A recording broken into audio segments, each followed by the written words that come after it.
ஜன்னல் வழி நாள்தோறும் மின்னல் ஒன்று கை காட்டும்.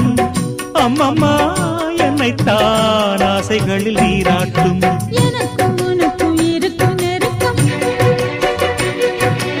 இளமை தொடங்கி முதுமை வரைக்கும். இரவும் பகலும் உறவை வளர்க்கும். இடையில் இருக்கும் தடையை தகர்க்கும். விலகாத சொந்தமானது தெய்வம் முடி போட்ட பந்தமானது. செம்பருத்தி செம்பருத்தி பூவை போல பெண்ணொருத்தி காதலனை தேடி வந்தாள். கண்ணில் வண்ணமை எழுதி மார்பு மீது கண்மயங்கி சாய்ந்திடத்தான். மேனி எங்கும் காவிரி போய் பாய்ந்திடத்தான். கை தொடும் மேனி எங்கும் காவிரி போய் பாய்ந்திடத்தான். செம்பருத்தி செம்பருத்தி